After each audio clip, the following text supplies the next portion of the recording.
Hello students, मैं रवि रंजन आप सभी का स्वागत करता हूं अड्डा 247 क्लास 12 हिंदी मीडियम। भाई फटाफट से सभी के सभी करेक्ट हो जाइए, क्योंकि जैसे कि आप लोग देख पा रहे हो ये आपका सेशन है प्रतिलोम त्रिकोणमितीय फलन।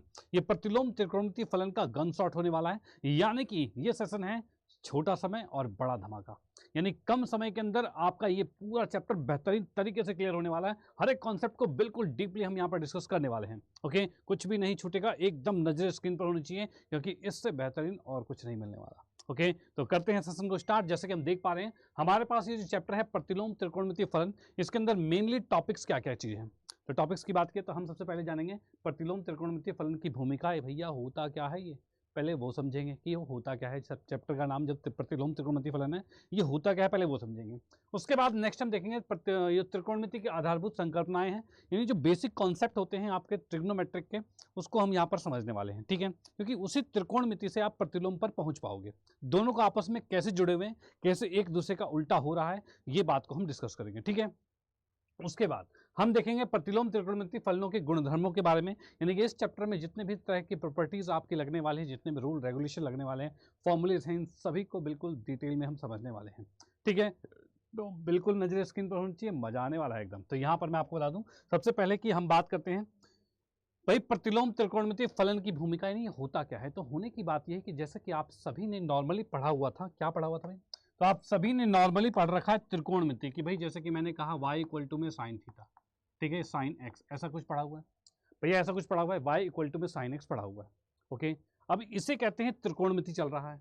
इस त्रिकोणमिति की बात की है तो यहाँ पर जो x होता है आपका, जो ये x आपको दिख रहा है, यानी हम इसमें x की जो बात कर रहे हैं, x को मैं ऐसे ही ना लिखकर ऐसे लिख, x जो आपके पास है ये एक तरह का कोण है आपके पास। ठीक है, और जो y आपको दिख रहा है ये इसका पूरे का मान आ रहा है। भाई ये मान आ रहा है, ठीक है, एक कोण है और एक मान है। डन, ठीक है, यानी कि आप यहां पर कोई भी कोण रखते हैं और उससे एक मान निकल के आता है। फॉर एग्जाम्पल जैसे कि मैंने लिखा y इक्वल टू में साइन, और ये लिख दिया π/6 लिख दिया, जो कि हमें पता है ये π/6 क्या है, x का मान ये π/6 आया हुआ है, जो कि एक कोण है। ठीक है, और उसके बाद y का मान की बात करें तो यहां से हम देख पा रहे हैं साइन 30 की बात करें 1/2 होता है, यानी y का मान 1/2 हो गया, यानी कि ये y एक मान निकाल कर दे रहा है और x एक कोण है यहाँ पर। ठीक है, ये तो हमारा हो गया त्रिकोणमिति की बात की जाए। लेकिन वहीं जब प्रतिलोम की हम बात करते हैं तो वहां पर होता ये है कि आपके पास y इक्वल टू में साइन इनवर्स x देखने को मिल जाता है। भाई साइन इनवर्स x देखने को मिल जाता है। ठीक है, इनवर्स मतलब ऐसे लिखा जाता है। ठीक है, ये हुआ कैसे है, हुआ ऐसे है जैसे कि मैं आपसे कहूं कि भाई यहां पर लिखा है साइन y बराबर में x है, इस साइन को उठाकर इस तरफ लेके जाओ तो ये पलट कर चला जाएगा वहां पर, यानी y इक्वल टू में साइन इनवर्स x आपके सामने आ जाएगा। ठीक है, अब इस तरफ की बात की जाए तो यहां पर भाई y जो है ये आपका कोण रहेगा, ये y जो है ये आपका कोण रहेगा, और x जो आएगा ये इसका मान रहेगा। भाई x मान रहेगा। फॉर एग्जाम्पल ये कि आपसे कहा गया है कि जब x का मान 1/2 है तब आप y निकालिए, यानी कि y इक्वल टू आपके पास दिया रहेगा साइन इनवर्स, और ये 1/2 दिया रहेगा। तो आप देख पा रहे हो क्या चीज भाई, आपने यहां पर 1/2 रखा है। ठीक है, और उसके बाद से आपका y यानी कि कोण निकल के आएगा। कोण कैसे, तो आपको पता है साइन जो होता है वो 1/2 आता है π/6 पर, तो इस कारणवश इसका जो आंसर आएगा वो π/6 आ जाएगा। ठीक है भाई, इसका आंसर π/6 आ जाएगा। इतनी बात क्लियर, कोई दिक्कत नहीं। ठीक है, तो ये यहाँ पर कुछ डिफ्रेंशिएट हो रहा है, कुछ अलग अलग बातें हो रही हैं कि कैसे आप ये त्रिकोणमिति पढ़े थे और आप यहाँ पर प्रतिलोम त्रिकोणमिति पढ़ने वाले हैं। बोलेगा सर इतना ही डिफरेंस है, तो यहाँ इतना ही डिफरेंस है। ठीक है, लेकिन इसके प्रॉपर्टीज भी पढ़ने हैं भैया, इसके जब सभी फॉर्मूले पढ़े हैं तो इसके भी पढ़ने पड़ेंगे ना। पहले हम इसको थोड़ा सा और डिटेल में चर्चा करेंगे कि है क्या क्या चीजें, किस प्रकार से हो रहा है। ठीक है, यानी कि पहले हम त्रिकोणमिति देखेंगे, फिर प्रतिलोम त्रिकोणमिति देखेंगे, दोनों को एक एक करके मैं साथ साथ में समझाते जाऊंगा कि दोनों एक दूसरे में कैसे मिलते हुए जा रहे हैं। ओके डन, ठीक है, चलते हैं नेक्स्ट पर। जैसे कि मैं यहाँ पर बात करता हूँ नेक्स्ट पर, हमारे पास आता है त्रिकोणमिति की आधारभूत संकल्पनाओं की बात कर रहे हैं। तो त्रिकोणमिति की बात की तो हमें पता है त्रिकोणमिति जो बनता है वो हमेशा एक समबाहु समकोण त्रिभुज पर ही बनता है, यानी कि यहाँ पर ये 90 डिग्री का कोण है, ये आपका एक थीटा होता है, थीटा के सामने वाले को लंब कहते हैं, ये आपका आधार होता है, इसे हम कर्ण कहते हैं, कुछ ऐसे होता है। ठीक है, अब हम बात करते हैं इसी के अंदर, तो भाई ये इस प्रकार से कुछ देखने को मिलता है। भाई हमें पता है कि इस प्रकार से होता है भाई, क्या ये आपका साइन होता है, ये कॉस होता है, और ये टेन होता है। यहाँ पर भाई कॉसेक है और सेक है, और ये कॉट है। भाई आ गया, इसमें हम देख पा रहे हैं लाला आम लाया, कच्चे कच्चे आम, इस तरह से हमने पढ़ा हुआ ही भी है। इस तरह से हमने याद किया हुआ है, ठीक है। कुछ ने लाल कक्का के नाम से याद किया हुआ है, LAL और KKA, ठीक है, लाल कक्का के नाम से भी याद किया हुआ है। तो जैसे भी आपको सुविधा लगे वैसे आप याद कर लेना। ये था क्या, ये आपके पास साइन होता है, लंब बटे कर्ण होता है, कॉस आधार बटे कर्ण होता है, टेन लंब बटे आधार होता है, इस प्रकार से चीज़ें होती हैं, ठीक है, डन। अब ऐसी कौशिक की कर्ण बटे लंब होता है, सेक आधार बटे कर्ण बटे आधार होता है, कॉट आधार बटे लंब होता है। ये बातें आपने 10वीं कक्षा में ही पढ़ ली थी, ठीक है। हो सकता है मोस्टली कोई आती होगी, हो सकता है किसी को नहीं आती होगी, तो अब समझ में आ गया होगा, ठीक है। फाइनली हम यहाँ पर कहें कि भाई हमारे पास जो कॉन्सेप्ट फलन जो है त्रिकोणमिति, वो कुल 6 फलन होते हैं भाई। साइन एक्स है, और अगला क्या है, कॉस एक्स है, फिर अगला है वाई इक्वल टू में टेन एक्स है, फिर है कॉसेक एक्स, फिर सेक एक्स, और फिर कॉट एक्स। भाई ये टोटल 6 प्रॉपर्टीज, आप 6 फंक्शन फलन जो है वो आपके पास त्रिकोणमिति फलन है, ओके। अब एक एक को हम पकड़ने वाले हैं और उसको सही से धोने वाले हैं, सही से समझने वाले हैं कि वो है क्या आखिर, ठीक है। यहाँ पर हम बात करते हैं, सबसे पहले हम बात करते हैं साइन एक्स की बात करते हैं। फर्स्ट ऑफ ऑल हमारे पास क्या आता है भाई, पहली बात हम करें तो ये आपके पास आता है वाई इक्वल टू में साइन एक्स आता है, ठीक है। अब ये फलन है तो इसका कुछ प्रांत और कुछ परिसर रहेगा, ठीक है। यानी कि इसमें हम एक्स का कुछ मान रख सकते हैं जिससे कि इसका कुछ मान आएगा, ठीक है। ये चीज़ हम देखेंगे। जैसे कि हम बात करते हैं first of all y equal to sine x हमारे पास है, ठीक है। अब साइन एक्स की अगर मैं बात करता हूँ, इसमें प्रांत क्या होगा, प्रांत होता क्या है भाई, प्रांत एक्स का, यहाँ फलन के अंदर मैं कहूँ एक्स का वह मान होता है जिस पर इसका आंसर कम से कम निकल रहा हो, ठीक है। अनंत ना जा रहा हो, कि ऐसा ना हो कि निकाल ही नहीं सकते, ऐसा नहीं होना चाहिए। एक्स का वह मान जिस पर इसका आंसर निकले। अब एक्स का आप कुछ भी मान रख लो, इस लाइन पर कोई भी मान रख लो एक्स का, सब पर यह आंसर दे रहा है साइन, क्योंकि साइन का जो वैल्यू आती है वो +1 -1 +1 -1 ऐसे चलते रहेगी, कहीं पर अनंत नहीं आएगी इसकी वैल्यू, ठीक है। कोई भी जगह ले लो, हर जगह 1 और -1 के बीच का ही मान आता रहेगा। यानी कि ये x का मान आप कोई सा भी इसमें रख सकते हो, और कोई सा भी अगर इसमें रख सकते हो तो क्या लिखोगे, प्रांत जो आपके पास आ रहा है ये आपका बिलोंग करेगा भाई, रियल नंबर आएगा, यानी कि वास्तविक संख्या आपके पास आएगा। वास्तविक संख्या यानी रियल नंबर, यानी कि सारी वैल्यूज, सब पर ये आंसर दे रहा है। वहीं पर दूसरी हम बात करते हैं कि भाई इसमें परिसर की बात करें। परिसर क्या होता है भाई, परिसर की अगर मैं बात करता हूं तो परिसर का मतलब ये होता है कि भाई एक्स, यहाँ पर जो साइन एक्स का मान रखने पर इसका आंसर जो आ रहा है वो कहाँ से कहाँ तक आ रहा है। अर्थात हम बात करें प्रांत मतलब क्या हो गया, प्रांत मतलब ये हो गया आपके पास डोमेन हो गया, इंग्लिश में डोमेन कहते हैं इसे। और इसकी बात करें तो ये रेंज होता है भाई, ये रेंज होता है, ध्यान रखना, ठीक है। ये डोमेन है, रेंज, इसकी रेंज क्या है -1 से 1 तक, भाई यही रेंज है इसकी, आप देख पा रहे हो, कम से कम -1, ज़्यादा से ज़्यादा +1, इसके बीच में ही इसका आंसर आ रहा है। ना ये 1 से ऊपर जा सकता है, ना -1 से नीचे जा सकता है। यानी इसका जो रेंज आ रहा है, इसका जो परिसर आ रहा है, ये हमेशा -1 से +1 तक की वैल्यू ही देगा, ठीक है। हमेशा -1 से +1 तक की ही वैल्यू देगा, उससे ना ज़्यादा उससे ना कम, ठीक है। इसी के अंदर रहेगा हमेशा, इतनी बात कंफर्म, ठीक है। तो ये आ गया है आपके त्रिकोणमितीय फलन के अकॉर्डिंग साइन का डोमेन और रेंज आ गया, यानी प्रांत और परिसर आ गया, ठीक है। एक एक करके हम सभी को पढ़ लेते हैं, जिससे कि हम उसके प्रतिलोम को भी एक एक करके बढ़िया से ध्यान रख लेंगे। नेक्स्ट हम बात करते हैं y equal to cos x की बात करते हैं। कॉस एक्स जब हमारे पास आता है, वाई इक्वल टू में कॉस एक्स आता है। इसके अंदर मैं प्रांत और परिसर की बात करूं तो यहाँ से मैं कहता हूं कि भाई एक्स का, इसमें अगर प्रांत की बात करें तो प्रांत क्या रखा है है, तो इसमें भी हमें पता है कि ये कहीं अनंत जैसा चीज़ तो लग नहीं रहा है, ये +1 -1 +1 -1 ही चल रहा है, यानी कि ये भी आपके पास जो आ रहा है ये सभी वास्तविक संख्या पर ही जा रहा है। क्या भाई, सभी वास्तविक संख्या पर ही जा रहा है, ओके डन, ठीक है। चलो परिसर की हम बात करते हैं, तो परिसर में भी इसमें अंदर मैं देख पा रहा हूँ तो क्या दिख रहा है, तो परिसर की अगर बात की है तो यहाँ पर मैं देख पा रहा हूँ इसमें भी +1 और -1 के बीच में ही लाई कर रहा है, यानी कि इसमें भी -1 से +1 कर देंगे और यही इसका रेंज आ जाएगा, परिसर आ जाएगा, ठीक है। कोई दिक्कत नहीं, एकदम डन, ठीक है। ये आपका कॉस का ग्राफ इस तरह का होता है। तो ये ग्राफ्स भी आपको आने चाहिए, ग्राफ किस तरह से ट्रैवल कर रहे हैं, ओके। चलते हैं नेक्स्ट पर, नेक्स्ट की बात करते हैं। तो यहाँ पर जैसे कि हम 10 की बात करते हैं, तो ये हमारे पास आता है अगला फलन y इक्वल टू 10x आता है। भाई 10x की अगर मैं बात करता हूँ तो ये कहाँ से कहाँ तक लाई कर रहा है, तो 10 की अगर बात की जाए तो यहाँ से मैं देख पा रहा हूँ, क्या देख पा रहा हूँ भाई, इसमें 10 की बात करें तो यहाँ पर कहीं कहीं मुझे अनंत दिख रहा है, जैसे कि ये माइनस अनंत है और ये प्लस अनंत है, ठीक है। ये प्लस अनंत है, ये माइनस अनंत है, ठीक है। इस तरीके से आपके सामने ये चलता हुआ दिख रहा है, ओके भाई, इस तरीके से ये आपके सामने चलता हुआ दिख रहा है, इतनी बात क्लियर, ठीक है। अब ये अनंत जहाँ पर आ रहा है वहाँ तो इसका प्रांत नहीं आ सकता, यानी कि अगर मैं इसका प्रांत लिखूँ तो प्रांत का मतलब ये होगा एक्स का वह मान जिस पर इसका आंसर आ रहा हो, ठीक है, अनंत नहीं आना चाहिए। तो आप इसमें कोई भी वास्तविक संख्या रख पा रहे हो, कोई भी एक्स का मान रख दोगे, भाई यहाँ मैंने कोई भी रख दिया, लेकिन इसमें कई जगह अनंत भी है, कहाँ कहाँ अनंत है, तो अनंत आप देखते हो तो अगर आप 90 पर आते हो, π/2 पर आते हो तो अनंत आ रहा है, 3π/2 पर आते हो तब भी अनंत आ रहा है, -π/2 पर आते हो तब भी अनंत आ रहा है। इस प्रकार से आगे भी चलता जाएगा, यानी जो अनंत वाले हैं वो नहीं होने चाहिए, तो उसको हटाना पड़ेगा। कैसे हटाओगे? तो आप इसमें से माइनस कर दोगे। क्या भाई? इसमें से माइनस करोगे 2n प्लस में 1 और π/2, ये आप माइनस करोगे, जिसमें n जो होता है वो आपका होता है क्या? इंटीजर्स होते हैं, ठीक है, पूर्णांक होते हैं। डन। यानी कि आप n का मान कोई भी पूर्णांक रखते हो तो वो एक ऐसा मान देगा, जैसे आपने 0 रखा तो π/2 आ रहा है, 1 रखा तो 3π/2 आ रहा है। तो देख पा रहे हो ना, π/2 और 3π/2 को भैया हटाना था हमें, तो इसलिए हमने इसको नेगेटिव किया, माइनस किया उसको, ठीक है भाई, घटा दिया इसमें से, कोई दिक्कत नहीं है। चलो भाई, तो ये प्रांत हो गया।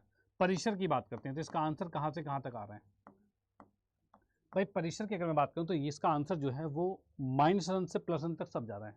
यानी कि आप क्या देख पा रहे हो, माइनस अनंत से प्लस अनंत तक सब कुछ जा रहा है। और जब कभी आपके सामने ऐसा लिखा है ना कि माइनस अनंत से प्लस अनंत तक सब कुछ जा रहा है, तो आप ऐसा खतरनाक लिखने की अपेक्षा आप सीधे सीधे लिख दो वास्तविक संख्या। क्या भाई? वास्तविक संख्या लिख सकते हो। इतनी बात क्लियर? ठीक है भाई, बिल्कुल डन होगी बात, कोई दिक्कत नहीं। ठीक है, बिल्कुल डन है। चलते हैं नेक्स्ट पर, नेक्स्ट की बात करते हैं, आगे क्या कहना चाह रहा है। तो अगले की बात करते हैं, तो यहाँ पर हमारे पास आज कॉसेक एक्स आता है। तो यहाँ पर कॉसेक की अगर मैं बात करूँ तो y इक्वल टू में कॉसेक एक्स आपके पास है। तो इसके अंदर भी मैं अगर प्रांत की बात करता हूँ तो इसमें भी कई जगह पर अनंत देखने को मिल रहा है। कहाँ कहाँ? तो आप देख पा रहे हो, यहाँ पर अनंत है, यहाँ पर अनंत है, ये भी अनंत जा रहा है भाई, ये भी अनंत जा रहा है, ठीक है, ये सब अनंत जा रहे हैं। अनंत कहाँ कहाँ पर आ रहे हैं? तो भाई मैं पहले लिखता हूँ प्रांत, तो आपका सभी वास्तविक संख्या मैंने ले लिया, सभी वास्तविक संख्या रख सकते हो, लेकिन इसमें कई जगह पर अनंत आ रहा है। कहाँ? 0 पर अनंत है भाई, 0 पर देखो अनंत है, पाई पर भी अनंत है, 2π पर भी देखो अनंत जा रहा है। यानी कि जो भी अनंत वाले हैं उनको घटा देना है। कैसे घटाएंगे? तो माइनस में n पाई कर देंगे। n क्या है? तो n वही आपका पूर्णांक है। n बिलोंग करेगा किसको भाई? पूर्णांक को बिलोंग करेगा। फॉर एग्जाम्पल जैसे कि मैं कहता हूँ कि n का मान अगर मैं पूर्णांक बोला था भाई, ये अष्टक संख्या कहाँ से आ गया? z आएगा पूर्णांक, ठीक है। अगर मैं z मतलब 0 1 2 3 4 5 ये होता है, और -1 2 3 5 ये भी होता है। अगर आप इसमें 0 रखोगे तो भी 0 देखो हटा देना है। अगर आप 1 रखोगे तो 1 पाई देखो 1 पाई पर अनंत आ रहा है, 2 रखोगे तो 2 पाई पर अनंत आ रहा है। तो इन सभी अनंत वाले को यहाँ पर से हम हटा दे रहे हैं, यानी यही रूल सबको हटवा दे रहे हैं, ठीक है।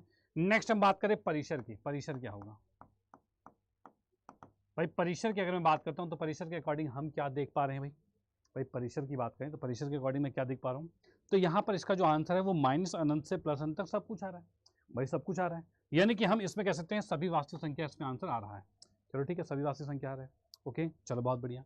अब इसके बाद हम बात करते हैं सभी वास्तविक संख्या जब हम इसमें ले रहे हैं तो इसके अंदर क्या सभी वास्तविक संख्या है? तो भैया नहीं। यहाँ पर आप देख पा रहे हो कि इसके अंदर इस लाइन से और इस लाइन के बीच में तो ये आंसर दे ही नहीं रहा। कॉसेक का मान इन दोनों के बीच में तो है ही नहीं, या फिर 1 से -1 से कम है, या फिर 1 से ज़्यादा, इन दोनों के बीच में नहीं आ रहा, इन दोनों के बीच में नहीं आ रहा है। अर्थात मैं क्या कहूँगा कि इसके परिसर में सभी वास्तविक संख्या तो है, लेकिन -1 से +1 तक नहीं है, यानी मैंने -1 से 1 को घटा दिया, ये बात नहीं आ रही है, ठीक है। तो प्रांत और परिसर ये आ चुका है। सेम प्रोसेस हमारा सेक में भी होने वाला है। सेक की अगर बात करते हैं तो y इक्वल टू सेक हमारे पास है।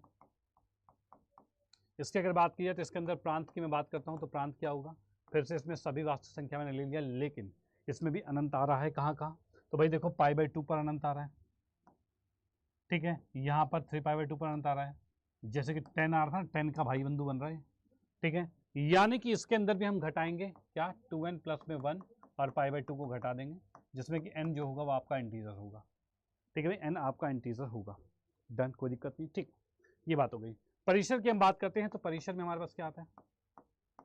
परिसर की बात करें तो यहाँ पर हम देख पा रहे हैं इसमें भी आपका -1 से +1 तक सब कुछ जा रहा है, यानी वास्तविक संख्या। लेकिन इसमें भी आप देख पा रहे हो कि ये +1 और -1 के बीच की वैल्यू तो नहीं ले रहा, ठीक है, क्योंकि वो ये सेक जो है कॉस का उल्टा और कॉस इसी के बीच में आता था, उन्हीं को छोड़कर बाकी जो बचा वहाँ पर जा रहा है सेक, ठीक है। तो इस कंडीशन से हम इसमें भी माइनस कर देंगे, -1 से 1 तक का ये हम माइनस कर देंगे, ठीक है। तो ये प्रांत और परिसर आ चुका है।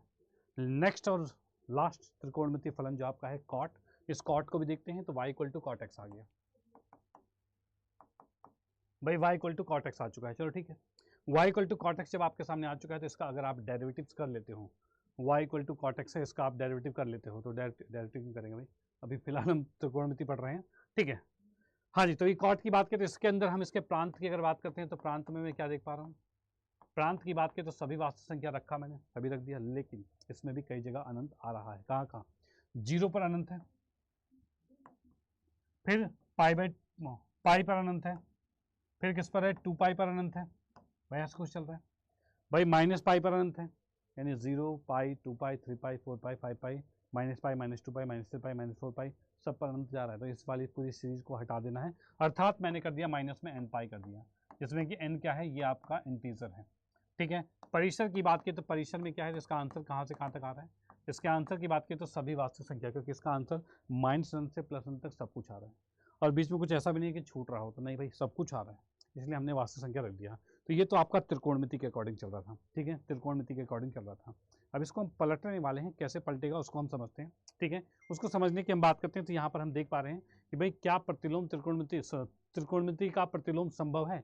भैया क्या इसका प्रतिलोम संभव है, बोलोगे सर ये क्या बात कर रहे हो, ये भैया चैप्टर ही जब है प्रतिलोम त्रिकोणमिति तो संभव तो होगा ही, ऐसे कैसे बिना संभव में काम चलेगा, ऐसे कैसे काम चलेगा भाई, संभव तो होना अनिवार्य है। तो चलो चेक कर लेते हैं। तो भाई प्रतिलोम की बात करें तो जैसे कि हमने पहले चैप्टर में पढ़ा था, वैसे मैं यहाँ पर बात कर लूँ।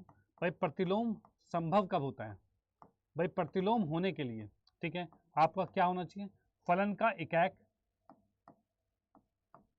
प्लस में आच्छादक, फलन का एकाक और आच्छादक इन दोनों का जुड़ना, मतलब इन दोनों का होना अनिवार्य है। अगर कोई फलन एकाक और आच्छादक दोनों होता है तब जाकर हम कह सकते हैं कि वो आपका प्रतिलोम संभव करेगा, नहीं तो उसका प्रतिलोम निकालना संभव नहीं है। तो हुआ ये कि हमने क्या किया, तो साइन एक्स को देखा, y equal to sine x, त्रिकोणमिति की बात करते हैं, इसी को हमें चेक करना है ये प्रतिलोम इसका संभव है कि नहीं है, ठीक है। यहाँ पर अगर मैं बात करता हूँ तो अगर मैं इसमें पुट करता हूँ, जैसे कि y की जगह मैं fx रख देता हूँ, ठीक है, अगर मैं इसके अंदर 0 रखता हूँ तो क्या होगा, तो साइन 0 हो जाएगा। अगर मैं इसके अंदर पाई रखता हूँ तो साइन पाई, अरे सर ये भी 0 हो जाएगा। अब यहाँ पर मैं देखता हूँ 0 जो है वो पाई के बराबर आ रहा है, लेकिन 0 जो है वो पाई के बराबर नहीं होगा। भाई f0 f पाई के बराबर आ रहा है, लेकिन 0 जो है वो पाई के बराबर नहीं आएगा। अब नहीं होता तो इस कंडीशन में क्या होगा, तो भैया अगर ये बराबर हो जाता तब हम इसे एकाक कहते हैं, और ये नहीं है बराबर, मतलब ये फलन एकाक नहीं है। यानी कि हम बात करेंगे कि भाई तब त्रिकोणमिति जो होती है, त्रिकोणमिति का प्रतिलोम संभव नहीं है,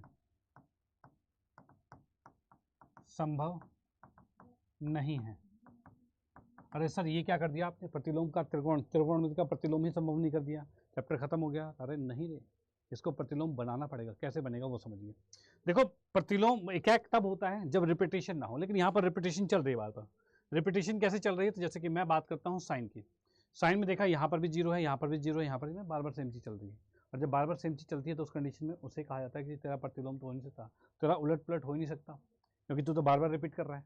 तो ऐसी कंडीशन में क्या कहा, साइन को कहा कि तेरे को हम प्रतिलोम बना सकते हैं, लेकिन एक शर्त पर, जब तुझे एक निश्चित दायरे में ही घूमना होगा, उससे आगे पीछे नहीं जाना। अर्थात मैं यहाँ पर की बात करूँ, यहाँ पर हम देखेंगे अगर साइन को हम बांध देते हैं कहाँ से, -π/2 से +π/2 के बीच में बांध देते हैं, इनके बीच में ही लाई करवा दिया जाए, इससे ना इधर जा सकता है ना उधर जा सकता है, तो ऐसी कंडीशन में क्या होगा, हम कह सकते हैं कि साइन का प्रतिलोम निकाला जा सकता है, ठीक है। यानी अगर उसके डोमेन को बाउंडेड कर दिया जाए, उसके प्रांत को हम बांध दें, तो उस कंडीशन में क्या हो जाएगा, तो ये फिक्स हो जाएगा और इसके अंदर वो प्रतिलोम संभव हो सकता है, ठीक है। यानी कि अब इसके अकॉर्डिंग कहता हूँ कि अगर मेरे पास y इक्वल टू में साइन इनवर्स x होता है, ठीक है, अगर मैं साइन इनवर्स x की बात करूँ तो इसका जो प्रांत होगा वो क्या होगा, भाई एक चीज़ का ध्यान रखना, इसका जो प्रांत होगा वो वही होगा जो इसका परिसर था, यानी कि -1 से 1 रहेगा। भाई प्रांत इसका -1 से 1 रहेगा, लेकिन जो इसका जो परिसर है वो इसका प्रांत होने वाला, लेकिन वो वास्तविक संख्या सब कुछ है, लेकिन भैया अभी तो मना किया, सब कुछ अनिवार्य नहीं है, आपको इतने में ही रहना पड़ेगा, ठीक है। इसलिए इसके प्रतिलोम की बात किया है, तो इसको आपने बाउंडेड कर दिया गया है, यानी कि -π/2 से और π/2 के बीच में ही लाई करना है, ना इससे ज़्यादा ना इससे कम, ठीक है, इसी के बीच में लाई करना है, इतनी बात कंफर्म, ठीक है भाई, बिल्कुल डन है, ओके। यानी कि अगर मुझे त्रिकोणमिति का प्रतिलोम निकालना है तो उसके लिए आपको उसके डोमेन को रिस्ट्रिक्ट करना पड़ेगा, यानी आप देख पा रहे हो परिसर को आपको -π/2 से π/2 तक ही लाना पड़ेगा, ठीक है, इससे न ज़्यादा न कम रहेगा, तब जाकर आप इसका प्रतिलोम निकाल पा रहे हो, ठीक है। इसका जो डोमेन है, प्रांत जो है, ठीक है, इसको रिस्ट्रिक्ट कर दिया गया है, -π/2 से π/2 तक ही किया गया है, तब जाकर आप प्रतिलोम निकाल पा रहे हो, डन, ठीक है। इसीलिए इस चीज़ का बिल्कुल ध्यान रखना कि कभी भी आप साइन इनवर्स एक्स में जब एक्स का मान निकालते हो तब वो x का मान हमेशा इसके बीच में लाई करना चाहिए। कभी आपको दिया रहता है यहाँ पर 10 पाई दिया रहेगा, या फिर समझ लो कि 5 पाई/4 दिया रहेगा, तो ऐसी कंडीशन में 5 पाई/4 क्या होता है, वो तो आपका इससे बड़ा हो रहा है, तो वहाँ पर आप सीधे काट कर आंसर नहीं ले सकते, ध्यान रखना, ठीक है। क्वेश्चन पे देखेंगे, टेंशन मत लो, लेकिन यहाँ पर इस बात को ध्यान रखना कि इसका जो कोण आता है वो हमेशा इसके बीच में ही लाई करना होगा। अगर इससे बाहर पाया गया तो उसे पकड़ कर लाना पड़ेगा वापस अंदर, ठीक है, कि भैया तू अंदर आ जा। डन, ठीक। चलो भाई, तो यहाँ पर मैं आपको बता दूं कि अगर आपको बहुत सारे क्वेश्चन इस पर करने हैं, ठीक है, डिटेल में बिल्कुल पढ़ना है, ठीक है भाई, हर एक टाइप के बड़े बड़े अलग अलग टाइप के क्वेश्चंस करने हैं, तो उसके लिए जो जैसे कि लाइव सेशन में मैंने सेशन लिया हुआ है लाइव वाले में, ठीक है, वहाँ पर जाकर आप इसके पूरे मैराथन जो 2-2.5 घंटे की वीडियो होगी वो आपको पूरी देख लेनी होगी, वहाँ पर पूरी डिटेल में चर्चा हो रखी होगी। फिलहाल हम उसके सारे कॉन्सेप्ट यहाँ पर पढ़ पा रहे हैं, इतनी बात कन्फर्म, ठीक है। तो अभी मैंने मुद्दा बिल्कुल क्लियर करा दिया कि आखिर हो क्या रहा है। नेक्स्ट इसी प्रकार से हम कॉस की बात करें तो कॉस के अंदर क्या होता है, तो कॉस के अंदर की बात करें तो इसका जो डोमेन रिस्ट्रिक्ट करते हैं वो यहाँ से यहाँ तक को रिस्ट्रिक्ट कर देते हैं भाई, डोमेन को यहाँ से यहाँ तक रिस्ट्रिक्ट कर देते हैं, इतनी बात क्लियर, ठीक है। नेक्स्ट की हम बात करें तो नेक्स्ट में हमारे पास क्या है, 10 की बात करें तो 10 का डोमेन जो होगा वो -π/2 से π/2 तक रिस्ट्रिक्ट हो जाएगा, ये ध्यान रखना। वैसे हम नेक्स्ट इसकी बात करें, कॉसेक की बात करें तो कॉसेक क्या रहेगा, तो कॉसेक जो रहेगा वो भी आपका -π/2 से +π/2 तक में ही लाई करेगा, ठीक है। वहीं पर हम सेक की बात करें तो सेक कहाँ पर जाएगा, तो सेक की बात करें तो 0 से π तक में जाएगा, ये 0 से π तक में जाएगा, ठीक है, ये चलेगा। वैसे ही हम बात करते हैं कॉट की, तो ये भी 0 से π तक में चलेगा भाई। इस प्रकार से आप देख पा रहे हो, ये चीज़ आपके सामने आ गई। इसको मैं एक टेबल में बता देता हूँ कि इस टेबल में किस प्रकार से होगा ये। अच्छा, इसके ग्राफ की बात करें तो साइन का ग्राफ ही है, इसी को पलट दोगे यानी कि एक्स वाई वाई एक्स बन जाएगा तो प्रतिलोम बन जाएगा, ठीक है, ऐसे ही बनता जाएगा। साइन का ये हो गया, कॉस का हो गया inverse, tan inverse, cosec cosec inverse, और सेक इनवर्स, और कॉट इनवर्स हो गया। यानी जो इसका एक्स एक्सिस था वो इसका वाई हो जाएगा, जो उसका वाई था वो इसका एक्स हो जाएगा, ठीक है, इस प्रकार से चलना है।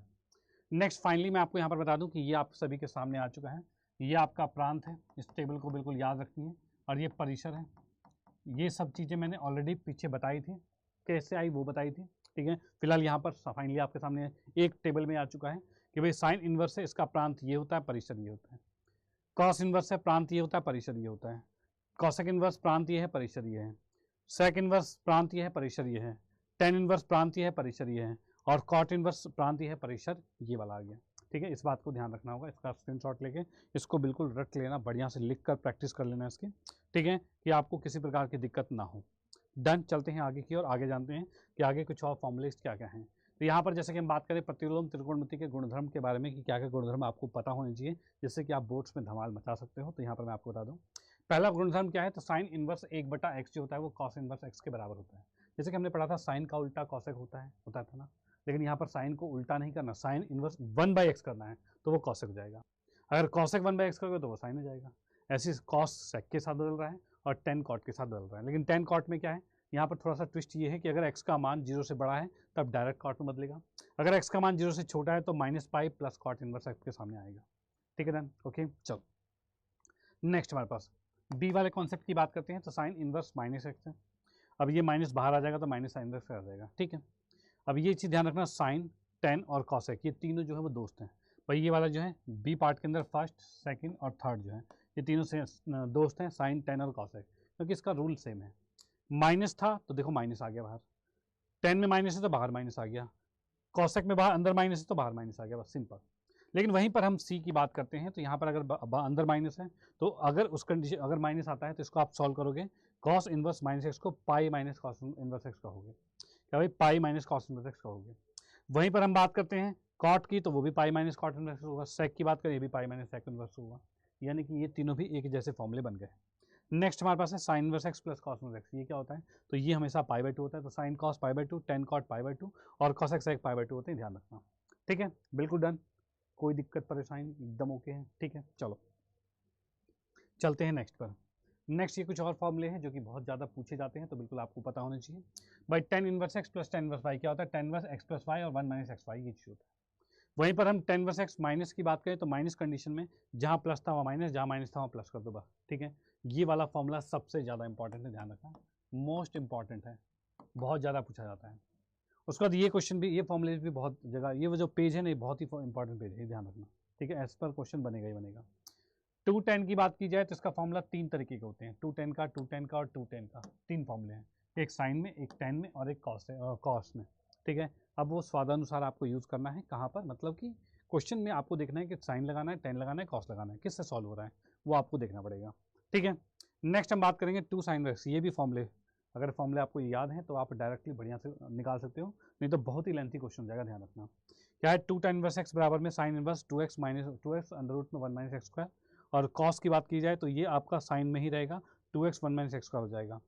2 cos माइनस एक्स का एक और फॉर्मूला है जो कि है 2x स्क्वायर माइनस 1, ये भी होता है, ठीक है। इस प्रकार से भी चीज़ें आपको देखने को मिलेगी। डन, चलो भाई, ये कॉन्सेप्ट हमारा बिल्कुल क्लियर होता है। और कुछ बचा है क्या?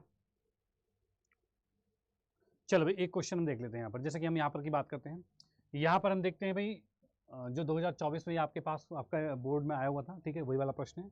यहाँ पर की हम बात करें, जैसे tan√3 है, tan√3 का मान क्या होगा, तो tan√3 का मान जो होता है वो होता है π/3 होता है, क्योंकि tan60 जो होता है वो √3 होता है, ठीक है। यहाँ पर sec की बात करें, sec -2 दिया हुआ है, sec -2, ठीक है। sec की हम बात करें तो sec को सॉल्व करने के लिए फॉर्मूला बनता था क्या भाई, अगर ये माइनस में है तो आप लिखोगे पाई माइनस में sec इनवर्स 2 लिखोगे, ठीक है, ये चीज़ आप कर दोगे, ओके।